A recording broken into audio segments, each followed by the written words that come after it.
ओम अज्ञानतिमिरान्धस्य ज्ञानञ्जनशलाकया चक्षुरुन्मिलितं येन तस्मै श्रीगुरुवे नमः। श्रीचैतन्यमनोभीष्टं स्थापितं येन भूतले स्वयं रूपकदा मह्यं ददाति स्वपदान्तिकं। वन्देऽहं श्रीगुरुः श्रीभूतपदकमलं श्रीगुरून् वैष्णवाचं श्रीरूपं साग्रजातं सगण रघुनाथान्वितं तं सजीवं साद्वैतं सावधूतं परिजनसहितं कृष्णचैतन्यदेवं श्रीराधाकृष्णपादान् सगणनिता श्रीविशाखान्विताश्च नित्यानंदम नमस्तुभ्यं प्रेमानंद प्रदायते कलौकलमस्य नाथाय ज्ञानवेपते नमः। नमो महावदन्याय कृष्णदेव प्रदायते कृष्णाय चैतन्य नामिने गौरकिसे नमः। पंचतत्वात्मकं कृष्णं भक्तरूपा स्वरूपं भक्तावतारं भक्ताख्यं नमामि भक्तिशक्तिदम्। हे कृष्ण करुणा सिंधु दीनबंधु जगतपते गोपेश गोपिका कांत राधा कांत नमस्तुते। तप्त कांचन गौरांगे श्री राधे वृंदावनेश्वरी वृषभानुसुते देवी प्रणमामि हरिप्रिये। वाञ्छाकल्पतरुभ्यश्च कृपा सिन्धुभ्यैव च पतितानां पावनेभ्यो वैष्णवेभ्यो नमो नमः। जय श्री कृष्ण चैतन्य प्रभु नित्यानंद श्री अद्वैत गदाधर श्रीवासादि श्री गौर भक्तवृंद। हरे कृष्णा कृष्ण कृष्णा हरे हरे हरे राम राम राम हरे हरे। तो इसमें आज हम लोग को भगवत गीता का 14वां अध्याय है और श्लोक संख्या 16 नंबर पढ़ना है। टाइटल है प्रकृति के तीन गुण। प्रकृति में तीन गुण हैं, उसका वर्णन इसमें अध्याय में किया गया है। बोलते हैं कि कर्मणा सुकृतस्याहु सात्विकम निर्मलम फलम रजस्तु फलम दुखम ज्ञानम तमसा फलम। पुण्य कर्म का फल शुद्ध होता है और सात्विक कहलाता है, लेकिन रजोगुण में संपन्न कर्म का फल दुख होता है और तमोगुण में किए गए कर्म मूर्खता में प्रतिफलित होता है। सतोगुण में जो कर्म किया जाता है उसका जो परिणाम मिलता है वो शुद्ध होता है, सात्विक होता है। लेकिन वही जो रजोगुण में संपन्न कार्य किया जाता है उसका फल जो है दुख होता है। और तमोगुण में जो कर्म किया जाता है वो मूर्खतापूर्ण होता है। वो न तो सुख देता है न दुख देता है, वो अलग ही कैटेगरी का होता है, मूर्खतापूर्ण कार्य होता है। बोलते हैं, सतोगुण में किए गए कर्म पुण्य कर्मों का फल शुद्ध होता है, अतएव वे मुनिगण जो समस्त मोह से मुक्त हैं सुखी रहते हैं। लेकिन रजोगुण में किए गए कर्म दुख के कारण बनते हैं। भौतिक सुख के लिए जो भी कार्य किया जाता है उसका विफल विफल होना निश्चित है। बोलते हैं, सतोगुण में जो कार्य किया जाता है उसका पुण्य कर्मों का फल शुद्ध होता है। और मुनिगण जो समस्त मोह से मुक्त हैं वो सुखी रहते हैं क्योंकि वो सतोगुण में रहते हैं। ठीक है ना। तो जब हम सतोगुण की वृत्ति धारण करेंगे तभी हम सुखी हो पाएंगे। बोलते हैं, जब व्यक्ति रजोगुण में किए गए कर्म उसको दुख प्रदान करते हैं, दुख के कारण बनते हैं। भौतिक सुख के लिए जो भी कार्य किया जाता है उसका विफल होना निश्चित है। जो व्यक्ति भौतिक प्रयास करता है भौतिक कार्यों को करने के लिए, उसमें उसका विफल होना निश्चित है। उदाहरणार्थ, एक यदि कोई गगनचुंबी प्रासाद बनवाना चाहता है तो उसके बनने के पूर्व अत्यधिक कष्ट उठाना पड़ता है। मालिक को धन संग्रह करने के लिए कष्ट उठाना पड़ता है और प्रासाद बनाने वाले श्रमिकों को शारीरिक श्रम करना होता है। इस प्रकार कष्ट तो होते ही हैं। अतएव भगवत गीता का कथन है कि रजोगुण के अधीन होकर जो भी कर्म किया जाता है उसमें निश्चित रूप से महान कष्ट भोगने पड़ते हैं। तो जो भी कर्म हम रजोगुण के अंतर्गत करते हैं उसमें निश्चित रूप से हमें महान कष्ट भोगना पड़ता है। इससे यह मानसिक तुष्टि हो जाती है कि मैंने यह मकान बनवाया या इतना धन कमाया, लेकिन यह कोई वास्तविक सुख नहीं है। जहां तक तमोगुण का संबंध है, कर्ता को कुछ ज्ञान नहीं रहता, अतएव उसके समस्त कार्य उस समय दुखदायक होते हैं और बाद में उसे पशु जीवन में जाना पड़ता है। बोलते हैं, जो कार्य जो है तमोगुण में किया जाता है वो कर्ता को कुछ ज्ञान प्रदान नहीं करता, या वो ज्ञान में रहकर कार्य नहीं करता है जो तमोगुण में कार्य करता है। अतः उसके समस्त कार्य उस समय दुखदायक होते हैं और बाद में उसे पशु जीवन में जाना पड़ता है। अतः उसके समस्त कार्य उस समय दुखदायक होते हैं और बाद में उसे पशु जीवन में जाना पड़ता है। पशु जीवन सदैव दुखमय होता है, यद्यपि माया के वशीभूत होकर वे इसे समझ नहीं पाता है। तो जब व्यक्ति तमोगुण में होता है तो अपने ज्ञान का सही उपयोग नहीं कर पाता है, जान नहीं पाता कि कैसे मैं कर्म करना चाहिए। ठीक है ना। लेकिन कर्म करता है। अब वो कर्म करने से क्या होता है, महान अशुभ स्वीकृति इकट्ठी होती है जिसके कारण उसको पशु जीवन में जाना पड़ता है। जैसे मान लो कि कोई व्यक्ति शराब पी लेता है तो निहायत ही तमोगुण में चला जाता है। अब वो कहाँ गिरा, कहाँ क्या किया वो उसको पता नहीं है। ठीक है ना। कि नाली में गिरा, कि रोड पे गिरा, कहाँ गिरा। अब वो क्योंकि निहायत ही तमोगुण में चला गया वो, और इस कारण से उसको भान नहीं होता शरीर का कि शरीर कहाँ पड़ा हुआ है, मैं कहाँ हूँ और क्या कर रहा हूँ। तो ऐसे व्यक्ति को फिर उसको अगले जीवन जो है पशु का लेना पड़ेगा। बोलते हैं, प्रत्येक जीवित प्राणी परमेश्वर की संतान है, अतः उन्हें एक चींटी तक का को मारा जाना सहन नहीं होता है। इसके लिए मनुष्य को दंड भोगना पड़ता है। अतः उस स्वाद के लिए पशुवध में रत रहना घोर अज्ञानता है। बोलते हैं, पशु जीवन सदैव दुख में होता है, यद्यपि माया के वशीभूत होकर वे इसे समझ नहीं पाता है। पशुओं का वध भी तमोगुण के कारण होता है। जो पशु वध करते हैं लोग, तो भी तमोगुण के कारण पशु वध करते हैं। पशु वधिक यह नहीं जानते कि भविष्य में इस पशु का ऐसा ही शरीर प्राप्त होगा जिससे वह उनका वध करेगा। यही प्रकृति का नियम है। मानव समाज में यदि कोई किसी मनुष्य का वध कर देता है तो उसे प्राण दंड मिलता है। यह राज्य का नियम है। अज्ञानता बस लोग यह अनुभव नहीं करते कि परमेश्वर द्वारा नियंत्रित एक पूरा राज्य है। प्रत्येक जीवित प्राणी परमेश्वर की संतान है और उन्हें एक चींटी तक को मारा जाना सहनीय नहीं है। तो इस सृष्टि में अगर जो कोई व्यक्ति चींटी की भी हत्या करता है तो उसका परिणाम भोगना पड़ता है। अज्ञानता बस लोग यह अनुभव नहीं करते कि परमेश्वर द्वारा नियंत्रित यह पूरा राज्य भगवान के द्वारा नियंत्रित है। मनुष्य को पशुओं का वध करने की आवश्यकता नहीं है, क्योंकि ईश्वर ने अनेक अच्छी वस्तुएं प्रदान कर रखी हैं। यदि कोई किसी कारणवश मांसाहार करता है तो यह समझना चाहिए कि वह अज्ञानतावश ऐसा कर रहा है और अपने भविष्य को अंधकार में बना रहा है। समस्त प्रकार के पशुओं में गौवध सर्वाधिक अधम है, क्योंकि गाय हमें दूध देकर सभी प्रकार का सुख प्रदान करती है। गौवध एक प्रकार से सबसे अधम कर्म है। वैदिक साहित्य में सूचित करता है कि जो व्यक्ति दूध पीकर गाय को मारना चाहता है वह सबसे बड़ा अज्ञान में रहता है। वैदिक ग्रंथों में एक प्रार्थना भी है कि जो इस प्रकार है कि नमो ब्रह्मण्य देवाय गौ ब्राह्मण हिताय च जगत हिताय कृष्णाय गोविंदाय नमो नमः। हे प्रभु, आप गायों और ब्राह्मणों के हितैषी हैं और आप समस्त मानव समाज तथा विश्व के हितैषी हैं। तात्पर्य यह है कि इस प्रार्थनाओं में गायों तथा ब्राह्मणों की रक्षा का विशेष उल्लेख है। ब्राह्मण आध्यात्मिक शिक्षा के प्रतीक हैं और गाय महत्वपूर्ण भोजन की। अतः इन दोनों जीवों, ब्राह्मणों तथा गायों को पूरी सुरक्षा प्रदान की जानी चाहिए। यही सभ्यता की वास्तविक प्रगति है। बता रहे हैं कि जो है सभ्यता की वास्तविक प्रगति है कि गायों और ब्राह्मणों को पूर्ण रूपेण सुरक्षित किया जाए, इनका वध न किया जाए और गौवध को प्रोत्साहित न किया जाए। इससे यही ज्ञात होता है कि मानव समाज विपरीत दिशा में जा रहा है और अपनी भर्त्सना का पथ प्रशस्त कर रहा है। जो सभ्यता अपने नागरिकों को अगले जन्म में पशु बनने के लिए मार्गदर्शन करती है वह निश्चित रूप से मानव सभ्यता नहीं है। निसंदेह आधुनिक मानव सभ्यता रजोगुण तथा तमोगुण के कारण कुमार्ग पर जा रही है। यह अत्यंत घातक युग है और समस्त राष्ट्रों को चाहिए कि मानवता को महानतम संकट से बचाने के लिए कृष्ण भावनामृत की सरल विधि को स्वीकार करे। तो समाज में जो है पशु हत्या होता है, खासकर गौवध होता है। तो गौवध में हमें ऑब्जेक्शन करना चाहिए और गौवध को क्या करना चाहिए, जो मतलब उस पर प्रतिबंध लगाने के साथ साथ ऐसे कार्यों को हमें जबरदस्ती बंद कराना चाहिए जो पशुवध होता है, और खासकर गौवध जो होता है। क्योंकि बता रहे हैं कि नमो ब्रह्मण्य देवाय गौ ब्राह्मण हिताय च जगत हिताय कृष्णाय गोविंदाय नमः। हे प्रभु श्री कृष्ण, आप गायों और ब्राह्मणों के हितैषी हैं। जहाँ पर गायों और ब्राह्मणों की सेवा नहीं होती है या इनका हत्या होता है वो सबसे निकृष्ट जगह माना जाता है।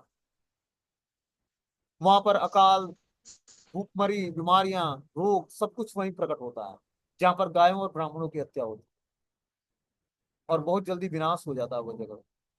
इसलिए गायों की और ब्राह्मणों की, दो लोगों की सुरक्षा अति आवश्यक है। पशु वध में गायों का वध तो बिल्कुल ही नहीं करना है। वध तो किसी भी पशु का नहीं करना है, लेकिन खासकर गायों का वध बिल्कुल नहीं करना है। क्योंकि गायों में जो है स्वयं भगवान और समस्त देवता निवास करते हैं। गाय बहुत ही पवित्र पशु है। बस देखने में पशु है, वो है सब साक्षात देवता, देव स्वरूप है वो। बोलते हैं, सत्वा संजायते ज्ञानम रजसो लोभ एव च प्रमादो मोहो तमसो भवतो अज्ञानमेव च। सतोगुण से वास्तविक ज्ञान उत्पन्न होता है और रजोगुण से लोभ उत्पन्न होता है और तमोगुण से अज्ञान, प्रमाद और मोह उत्पन्न होता है। जैसा व्यक्ति गुणों के प्रभाव में आता है, सतोगुण की वृत्ति धारण करता है, तो उसके उसके अंदर वास्तविक ज्ञान उत्पन्न होता है। रजोगुण से लोभ उत्पन्न होता है और तमोगुण से अज्ञान, प्रमाद और मोह उत्पन्न होता है। जैसे गुणों को धारण करता है उसी तरह उसके अंदर अलग अलग चीजें उत्पन्न होती हैं। जब वो सतोगुण को धारण करता है तो वास्तविक ज्ञान उत्पन्न होता है उसके हृदय में। रजोगुण से लोभ उत्पन्न होता है और तमोगुण से अज्ञान, प्रमाद और मोह उत्पन्न होता है। बोलते हैं चूंकि वर्तमान सभ्यता जीवों के लिए अधिक अनुकूल नहीं है, अतः उनके लिए कृष्ण भावनामृत की संस्तुति की गई है। कृष्ण भावनामृत के माध्यम से समाज में सतोगुण विकसित होता है। सतोगुण विकसित हो जाने पर लोग वस्तुओं को असली रूप में देख सकेंगे। तमोगुण में रहने वाले लोग पशु तुल्य होते हैं और वे वस्तुओं को स्पष्ट रूप में नहीं देख पाते। तो जब व्यक्ति वर्तमान सभ्यता जीवों के लिए अधिक अनुकूल नहीं है, अतः उसके लिए कृष्ण भावनामृत की संस्तुति की गई है कि जो वर्तमान समाज है, इसमें जो है ये अधिक अनुकूल नहीं है व्यक्तियों के लिए, अतः उनके लिए कृष्ण महानामृत की संस्तुति की गई है कि वो कृष्ण महानामृत का अनुशीलन करें। कृष्ण महानामृत के माध्यम से समाज में सतोगुण विकसित होगा और सतोगुण विकसित हो जाने पर लोग वस्तुओं को असली रूप में देख सकेंगे। तमोगुण में रहने वाले लोग पशु तुल्य होते हैं और वे वस्तुओं को स्पष्ट रूप से नहीं देख पाते हैं। उदाहरणार्थ, तमोगुण में रहने के कारण लोग यह नहीं देख पाते कि जिस पशु का वे वध कर रहे हैं उसी के द्वारा वे अगले जन्म में मारे जाएंगे। तो जब व्यक्ति जिस पशु का वध करता है उसी पशु के द्वारा अगले जीवन में मारा जाता है। इसीलिए पशु वध हमें बिल्कुल ही नहीं करना चाहिए, क्योंकि भगवान की सृष्टि में भगवान के नियम बनाए गए हैं कि जो जिस पशु का वध करेगा फिर अगले जीवन में वो पशु उनका वध करेगा। ठीक है ना। इसलिए पशु वध को यहाँ पर बताया गया कि बहुत ही घिनौना कार्य, पशु वध बिल्कुल नहीं करना है। और ये तमोगुण में आकर व्यक्ति ये घिनौना कार्य करता है। इस उच्च श्रृंखला को रोकने के लिए जनता को सतोगुण उत्पन्न करने वाली शिक्षा देना आवश्यक है। सतोगुण में शिक्षित हो जाने पर वे गंभीर बनेंगे और वस्तुओं को उनके सही रूप में जान सकेंगे। तब लोग सुखी और संपन्न हो सकेंगे। भले ही अधिकांश लोग सुखी तथा समृद्ध न बन पाए, लेकिन यदि जनता का कुछ भी अंश कृष्ण भावनामृत विकसित कर लेता है तो सतुगुणी बन जाता है, जो सारे विश्व में शांति और संपन्नता की संभावना है। और जो कुछ परसेंट व्यक्ति भी सतोगुण की वृत्ति धारण कर लेंगे तो विश्व में शांति और संपन्नता आ जाएगी और सारा संसार सुखी और संपन्न हो जाएगा। सारे लोग तो सतोगुण को धारण नहीं कर सकते, लेकिन अगर जो कुछ लोग भी कर लेते हैं ऐसा, तो बता रहे हैं यहाँ पर कि सतोगुण में शिक्षित हो जाने पर वह धीरे धीरे गंभीर बनेंगे और वस्तुओं को उनकी सही रूप में जान सकेंगे। जब लोग सुखी और संपन्न हो सकेंगे, भले ही अधिकांश लोग सुखी तथा समृद्ध न बन पाए, लेकिन यदि जनता का कुछ भी अंश कृष्ण भावनामृत विकसित कर लेता है तो सतोगुण विकसित बन जाएगा और सारे विश्व में शांति और संपन्नता की संभावना आ जाएगी। रजोगुण में लोग लोभी बन जाते हैं और इंद्रिय भोग की उनकी लालसा की कोई सीमा नहीं रहती है। जब रजोगुण की वृत्ति धारण करते हैं तो व्यक्ति जो है इंद्रिय लोभी बन जाता है, इंद्रियों को तृप्त करना चाहता है और इस तरह से जो है उसके अंदर लालसा उत्पन्न होती है। आगे बता रहे हैं 18वें श्लोक में कि ऊर्ध्वम गच्छन्ति सत्वस्था, मध्य तिष्ठन्ति राजसा, जघन्य गुण वृत्तस्था, अधो गच्छन्ति तामसा। सतोगुणी व्यक्ति क्रमशः ऊपर उच्च लोगों को जाता है। रजोगुणी व्यक्ति इसी पृथ्वी लोक में रहता है। जो अत्यंत ग्रहित तमोगुण में स्थित होता है वे नीचे नरक लोकों में जाता है। जैसे गुणों को हम धारण करके और शरीर का त्याग करेंगे वैसे ही हमें गति प्राप्त होगी। जो व्यक्ति सतोगुण को धारण करके मृत्यु को प्राप्त होता है वो उच्च लोकों को जाता है। जो रजोगुणी मृत्यु को प्राप्त होता है पृथ्वी लोक पर ही रहता है। और जो अत्यंत ग्रहित कर्म करके जो मृत्यु को प्राप्त होता है वो तमोगुण में स्थित होकर नीचे नरक लोकों को जाता है। बोलते हैं इसी श्लोक में तीनों गुणों के कर्मों के फलों का स्पष्ट रूप से बताया गया है। ऊपर के लोगों स्वर्ग लोक में प्रत्येक व्यक्ति अत्यंत उन्नत होता है। जीवों में जिस मात्रा में सतोगुण का विकास होता है उसी के अनुसार उसे विभिन्न स्वर्ग लोकों में भेजा जाता है। सर्वोच्च लोक सत्य लोक या ब्रह्मलोक है, जहाँ इस ब्रह्मांड के प्रधान व्यक्ति ब्रह्मा जी निवास करते हैं। तो जब व्यक्ति सतोगुण को धारण करता है तो उसको स्वर्ग लोक की प्राप्ति होती है। और जिस मात्रा में सतोगुण का विकास करता है उसी मात्रा में उसे वो स्वर्ग लोक में भेजा जाता है। और वहां से सर्वोच्च लोक सत्य लोक या ब्रह्मलोक भी भेजा जाता है, जहां तक ब्रह्मांड के प्रधान व्यक्ति ब्रह्मा जी भी निवास करते हैं। हम पहले ही देख चुके हैं कि ब्रह्मलोक में जिस प्रकार जीवन की आश्चर्यजनक परिस्थिति है उसका अनुमान करना कठिन है, तो भी सतोगुण नामक जीवन की सर्वोच्च अवस्था हमें वहां तक पहुंचा सकती है। जब व्यक्ति सतोगुण की वृत्ति धारण करता है तो सत्य लोक तक जा सकता है। और जब शुद्ध सत्य की प्लेटफॉर्म की स्थिति की प्राप्त कर लेगा तब वो भगवान के धाम जाने के योग्य हो पाएगा। ठीक है। आगे बता रहे हैं कि रजोगुणी मिश्रित होता है। जब रजोगुण मिश्रित होता है तो सतो और तमोगुण के मध्य में होता है तो मनुष्य सदैव शुद्ध नहीं होता है। लेकिन यदि वह पूर्णतया रजोगुणी हो तो वह इस पृथ्वी पर ही केवल राजा या धनी व्यक्ति के रूप में रहता है। राजा या धनी व्यक्ति जो है रजोगुण को धारण करके इस भौतिक संसार में पृथ्वी पर बना रहता है। लेकिन गुणों का मिश्रण होते रहने से वह नीचे भी गिर सकता है। इस पृथ्वी पर रजो और तमो गुणी लोग बलपूर्वक किसी मशीन के द्वारा उच्च लोकों में नहीं पहुंच सकते हैं। रजोगुण में इनकी भी संभावना है कि अगले जीवन में कोई प्रमत्त हो जाए। तो देखो, गुणों के कारण क्या होता है ना कि हमारे जीवन में चेंजेज आता है, बदलाव आता है, और हम उच्च और निम्न लोकों को प्राप्त करते हैं। जैसे गुणों की वृत्ति हम धारण करेंगे, वैसे ही हमें उच्च या निम्न लोकों की प्राप्ति होगी। यहाँ बता रहे हैं कि जो है, जो व्यक्ति रजोगुणी मिश्रित होता है वह धीरे धीरे सतो और तमो गुणों के मध्य में होता है। और मनुष्य सदैव शुद्ध नहीं होता है, लेकिन यदि वह पूर्णतया रजोगुणी हो तो वह पृथ्वी लोक पर ही राजा या धनी व्यक्ति के रूप में रहेगा। लेकिन गुणों का मिश्रण होते रहने से वह नीचे भी गिर सकता है। और जो रजोगुणी व्यक्ति है उसके अंदर तमोगुण का मिश्रण हो गया तो धीरे धीरे अपने पद से नीचे च्युत हो जाएगा। इस पृथ्वी पर रजोगुण और तमोगुणी लोग बलपूर्वक किसी मशीन के द्वारा उच्च लोगों को नहीं पहुंच सकते। जब तक हम सतोगुण की वृत्ति धारण नहीं करेंगे, तब तक जो है हम उच्च लोगों को गमन नहीं करेंगे। उच्च लोगों में फैसिलिटी मिलती है भगवान की भक्ति करने के लिए, हमें और अच्छा चांस मिलता है। यहाँ पर निम्नतर गुण तमोगुण को अत्यंत ग्रहित कहा गया है। अज्ञानता विकसित करने का परिणाम अत्यंत भयावह होता है। यह प्रकृति का निम्नतम गुण है। मनुष्य योनि से नीचे पक्षी, पशुओं, सरीसृपों, वृक्षों आदि की 80 लाख योनियां हैं। और तमोगुण के विकास के अनुसार ही लोगों को ये अधम योनियां प्राप्त होती हैं। तो 84 लाख योनियों में 4 लाख तरह की मनुष्य की वैरायटी पाई जाती है, और 80 लाख योनियों जो है निम्न पशु, पक्षी और जो है पेड़ पौधों की। यहाँ पर तामसा शब्द अत्यंत सार्थक है, और यह सूचित करता है कि जो उच्च गुणों तक ऊपर न उठ सके वह निरंतर तमोगुण में ही बने रहते हैं। उनका भविष्य अत्यंत अंधकार में होता है। तो जो व्यक्ति तमोगुण को धारण करके मृत्यु को प्राप्त करता है, उसका बहुत वो जो है नीचे के लोगों को जाता है, और बहुत ही उसका अंधकार में जीवन होता है।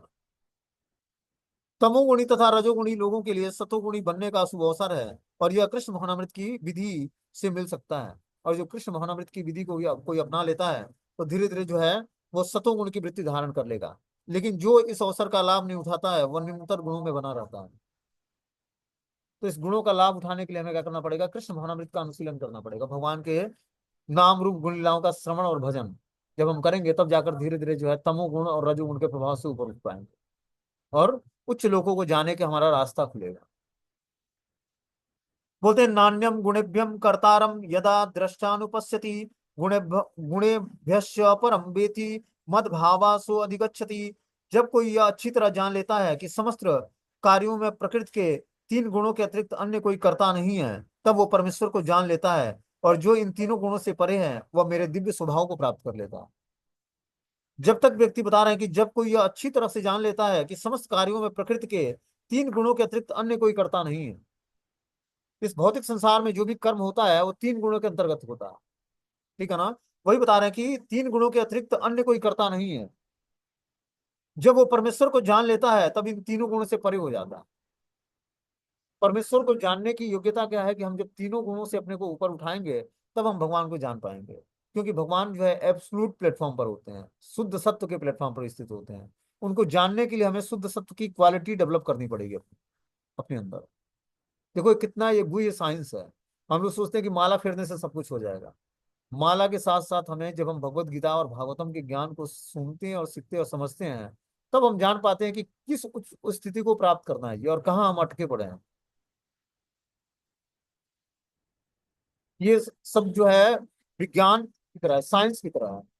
जो भगवत गीता और भागवतम का ज्ञान है, तो उसको जब हम दृढ़ता पूर्वक समझेंगे, तब हम अपनी स्थिति को जान पाएंगे कि हमें जाना कहाँ है, हमारा वास्तविक डिस्टिनेशन क्या है, रास्ता क्या है, और हम फंसे कहाँ पड़े हुए।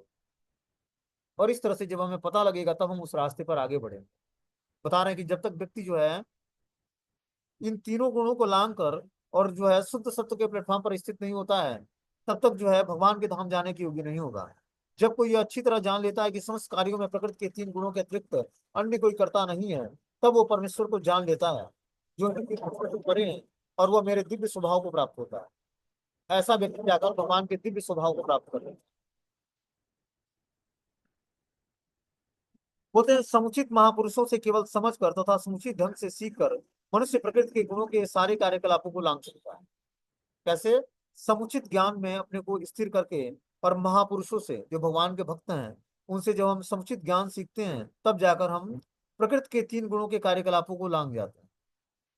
और वास्तविक गुरु कृष्ण हैं और वे अर्जुन को यह दिव्य ज्ञान प्रदान कर रहे हैं कि ये भगवत गीता का ज्ञान जो है ये दिव्य ट्रांसेंडेंटल नॉलेज है, आध्यात्मिक ज्ञान है। इसको भगवान कृष्ण के मुखारविंद से अर्जुन दिव्य ज्ञान प्राप्त कर रहा है। इसी प्रकार जो लोग पूर्णतया कृष्ण भावनाभावित हैं, उन्हीं से प्रकृति के गुणों के कार्यों के इस ज्ञान को सीखना चाहिए। जो पूर्ण रूपेण कृष्ण भावनामृत है, मतलब भगवान की भक्ति करता है, उसी से इस दिव्य ज्ञान को हम सीख सकते हैं। अन्यथा मनुष्य का जीवन कुमार्ग में चला जाए। आप देखते हो भौतिक संसार में, हम अपने घर परिवार में ही सभी लोग देखते होंगे कि व्यक्ति के जीवन का उद्देश्य पता नहीं है। सुबह उठता है, चाय पीता है, न्यूज़पेपर पढ़ता है, फिर जो है फ्रेश होने जाता है स्नान ध्यान करके, और फिर ऑफिस कार्यालय बिजनेस में चला जाता है। शाम को थका हारा आया, खाया पिया, थोड़ा सा हाथ पैर धोया, टीवी देखा, फिर दो चार बातचीत किया बच्चों से, पत्नी से, और फिर सो गया। ये रोज का रूटीन होता है। जीवन का उद्देश्य नहीं है कुछ। जीवन का मात्र एक उद्देश्य क्या है? खूब सारा धन कमाओ और खूब सारा भोग करो। बढ़िया गाड़ी, बढ़िया फोन, बढ़िया बंगले, नन्हे मुन्ने बच्चे, सुंदर पत्नी या सुंदर पति, यही सब की अभिलाषा होती है इस भौतिक संसार में। लेकिन जब हम दिव्य ज्ञान को सुनते हैं, सीखते हैं, समझते हैं, तब जीवन का उद्देश्य पता लगता है कि जीवन का उद्देश्य वास्तव में क्या है? भगवान कृष्ण को प्राप्त करना, भगवान की प्रेमा भक्ति को प्राप्त करना। इसीलिए मनुष्य जीवन मिला है। क्योंकि ये जन्म जन्मांतरों से हमें बहुत सारे बच्चों को पाल लिया, बहुत सारे जो है, हर जोनियों में मेल फीमेल का जोड़ा मिलेगा।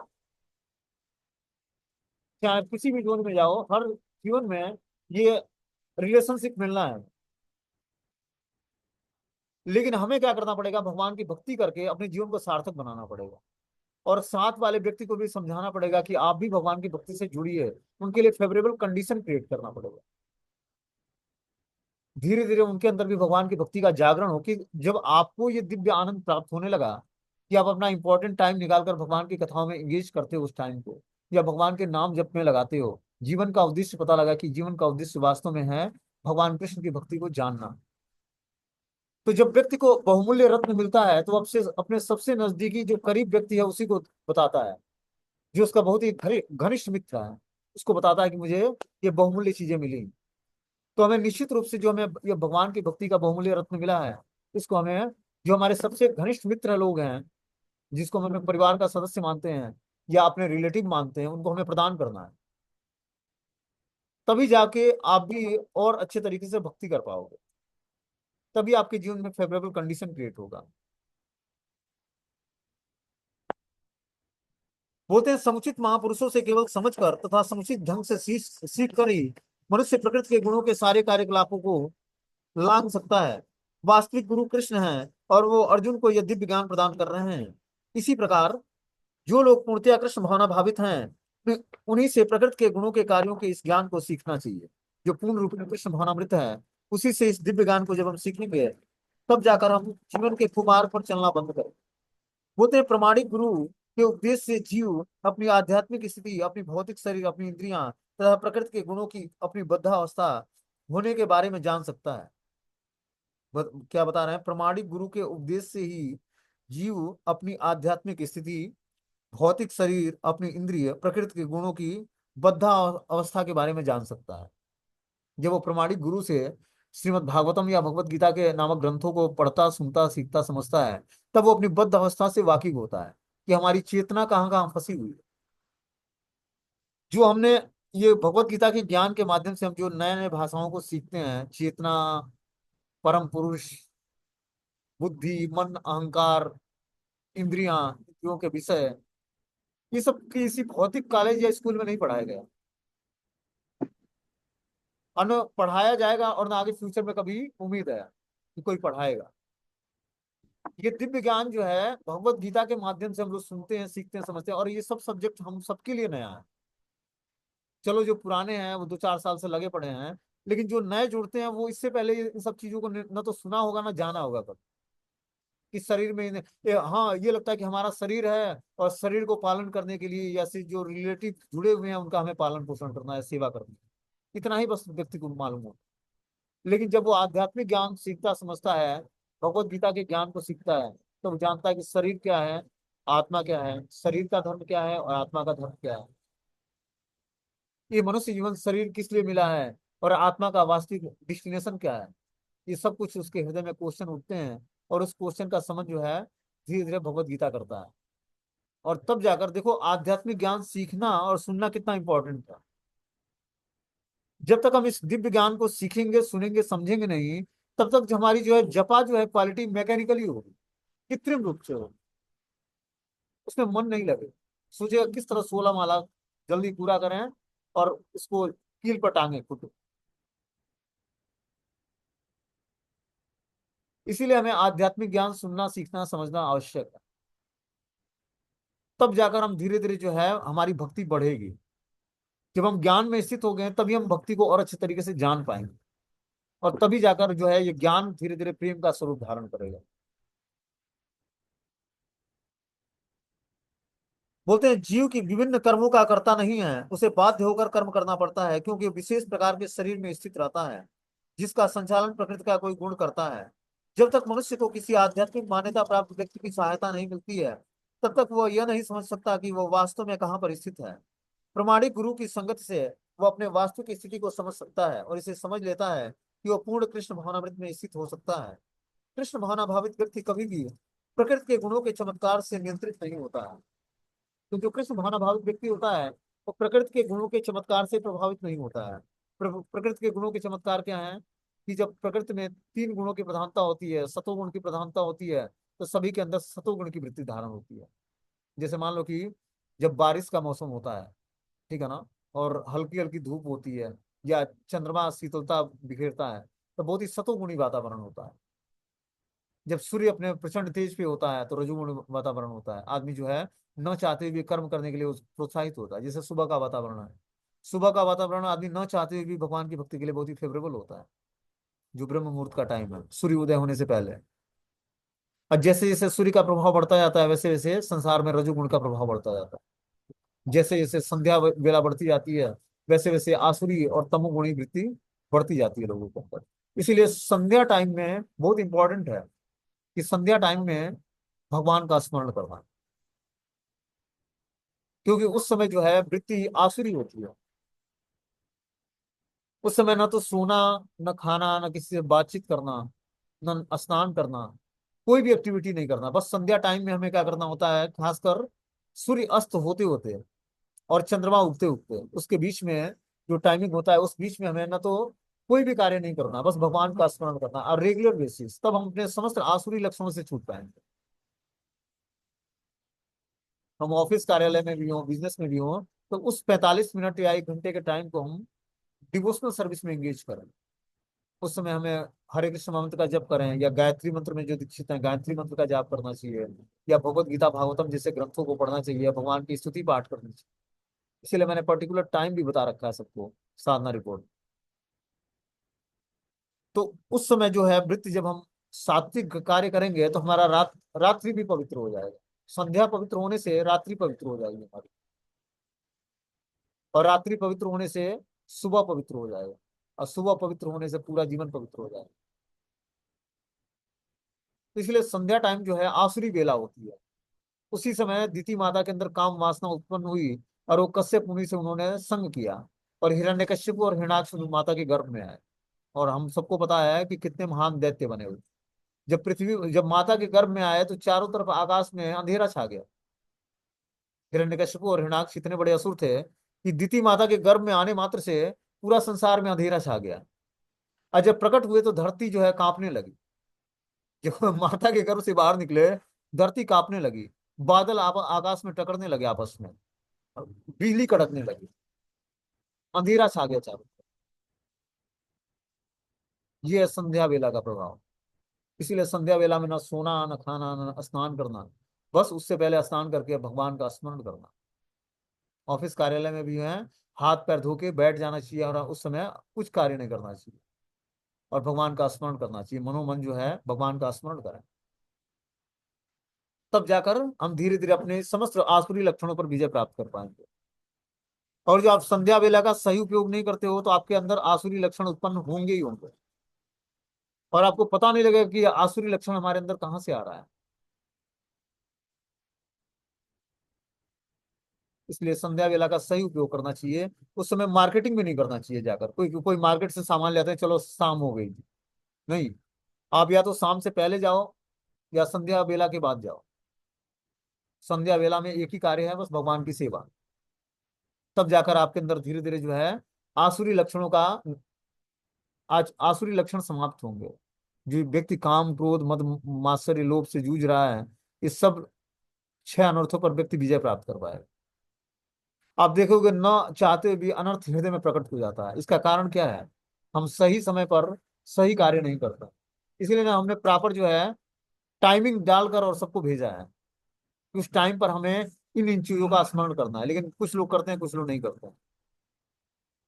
आप लोगों को लगता हो कि मैं जो बता रहा हूँ क्लास के माध्यम से ये इतना इम्पोर्टेंट है नहीं, क्योंकि हमने आज तक ऐसा कुछ सुना नहीं। और वो आप लोगों को इम्पोर्टेंट लगता नहीं, आप लोग करते नहीं उसको। लेकिन हर एक चीजों का जो मैसेज जाता है आप लोगों को बहुत इंपॉर्टेंट है उसका, भक्तिमय जीवन में और भौतिक जीवन में भी। ऐसा नहीं भक्तिमय जीवन में ही नहीं, भौतिक जीवन में भी बहुत इंपॉर्टेंट है वो। इसीलिए उन चीजों को हमें बहुत ही सीरियसली लेना चाहिए। और न समझ में आए तो पूछना चाहिए कि हमें कैसे करना है, हमारा सिचुएशन ये है और उस सिचुएशन में हम कैसे कर सकते हैं। हर चीजें अपने बस का नहीं है, हमें कुछ चीजें सामने वाले से सीख कर समझ कर और बताकर पूछना चाहिए क्वेश्चन। तब हमारे जीवन में धीरे धीरे फेवरेबल कंडीशन आएगा कि हम हर सिचुएशंस में भगवान की भक्ति के लिए हम अपने को खरा उतरेंगे भगवान की भक्ति। क्योंकि आसुरी लक्षणों से छुटकारा प्राप्त करना इतना आसान नहीं है। इसीलिए हर वेला का बहुत ही ध्यान देना है कि जो समय भगवान की भक्ति का है उस समय में कोई दूसरा कार्य ना करें। खासकर खाना सोना, जल ग्रहण करना, स्नान करना, ये सब बिल्कुल ही वर्जित है।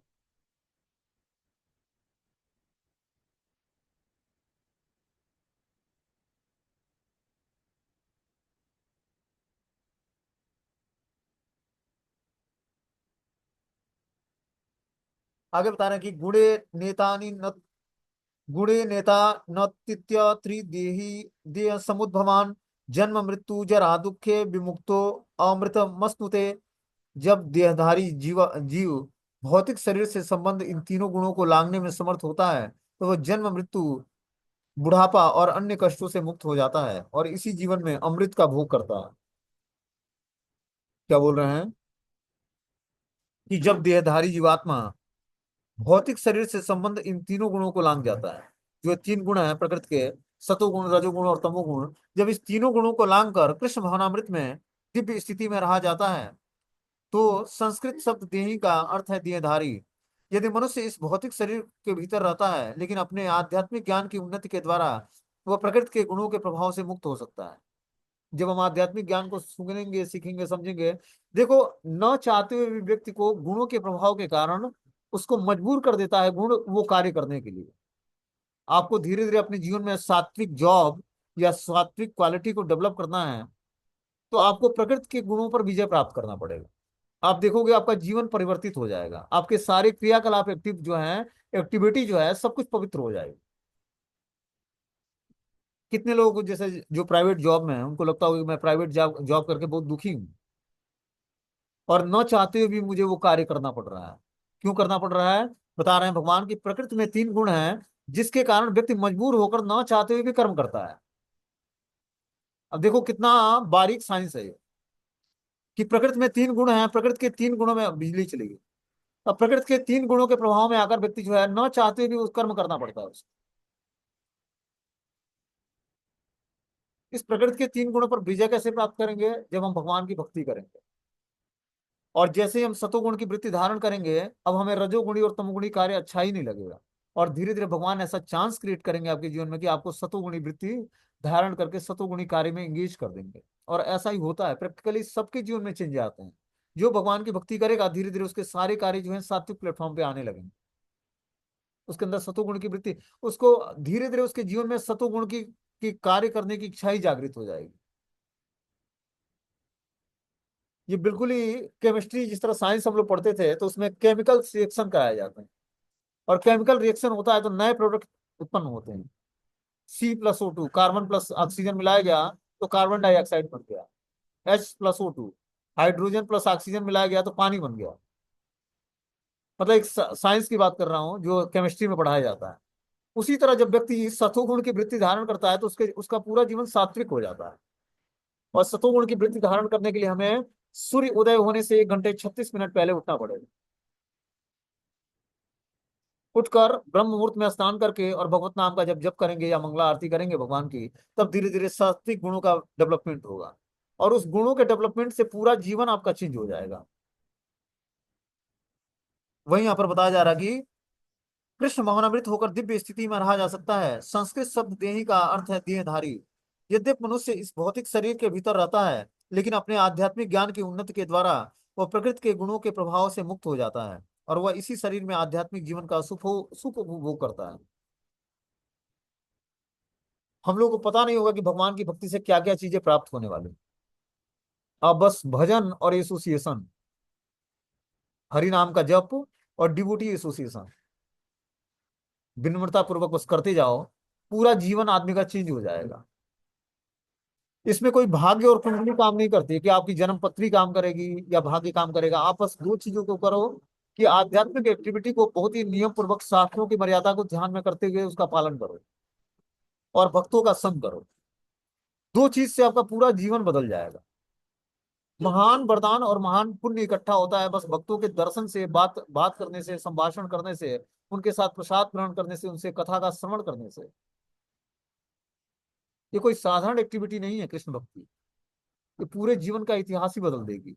आप किसी ज्योतिषाचार्य को अपनी कुंडली दिखाओ तो वो नहीं बताएगा कि आपके ज्योतिष पत्री में जो है भगवान की कृष्ण की भक्ति लिखी हुई है। लेकिन और डिवोटी एसोसिएशन लिखा होगा कि भक्तों का संग मिलेगा आपको और महान भक्तों का संग और दर्शन करके आप भगवान की भक्ति में दृढ़ होकर भगवान के धाम चले। ये किसी जनपत्री में नहीं लिखा होता है। ये स्वीकृति से मिलती है। आध्यात्मिक स्वीकृति तभी मिलेगी जब हम आध्यात्मिक आदेशों का पालन करेंगे श्रद्धा पूर्वक। गुरु की वाक्यों में जितना ही श्रद्धा बढ़ेगी हमारी, शास्त्रों की वाक्यों में जितना ही श्रद्धा बढ़ेगी, उतना ही हमारा जीवन सात्विक होता जाएगा। जब हम शुद्ध भक्तों के द्वारा लिखित, आचार्यों के द्वारा लिखित जो तात्पर्य हैं उसको पढ़ते हैं या सुनते हैं, तो उनके आशीर्वाद से हमारे जीवन में बदलाव आता है। आप देखोगे कि आज आप अपनी जन्म पत्री किसी ज्योतिषाचार्य को दिखाते हो और वो पूरा भविष्य आपका सही सही बता देता है। आप 6 महीने भगवान की भक्ति करो और 6 महीने बाद फिर मिलना और देखना कि उस ज्योतिषाचार्य ने जो जो बताया था वो एक भी घटना आपके जीवन में हुई नहीं। हमने एक बार स्टोरी सुनाई थी ना कि एक मायापुर में था एक भक्त, वो फॉरेनर था। उसको जो है कैंसर का रोग हो गया। आता है शिला प्रभुपाद जी से बोलता है कि प्रभुपाद मुझे कैंसर का रोग हो गया है, डॉक्टर बोला कि 6 महीने के बाद आप शरीर त्याग दोगे। तो उन्होंने बोला कि आप क्या करो कि मैं आपको बाबा जी मंत्र में दीक्षा देता हूँ। बाबा जी मंत्र मतलब संन्यास दीक्षा।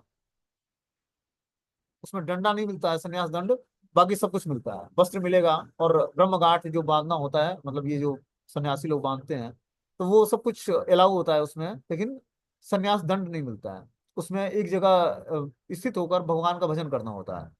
तो उन्होंने बाबा जी मंत्र में दीक्षा दिया उस फॉरेनर को और बोला कि यहीं पर रहकर राधा माधव जी का प्रसाद खाओ, 3 बार गंगा स्नान करो और 3 बार मतलब पूरे दिन गंगा जल पियो और राधा माधव जी का महाप्रसाद खाओ, 64 माला भजन करो। और उसको कैंसर की बीमारी, तो उसको तो कैंसर ठीक करना था अपना, पालन करना शुरू कर दिया। 6 महीने में सारा कैंसर भाग गया, उसका शरीर स्वस्थ हिष्ट पुष्ट हो गया। फिर वो विदेश भाग गया, जाकर दूसरी शादी कर लिया। बाबा जी मंत्र में दीक्षित था, संन्यास आश्रम, लेकिन फिर से जो है हिष्ट पुष्ट होने के बाद फिर से इंद्रिय तृप्ति में लग गया। तो ये स्टोरी है। एक बार भगवान की भक्ति को एडॉप्ट कर लेने पर समस्त रोगों और समस्त बीमारियों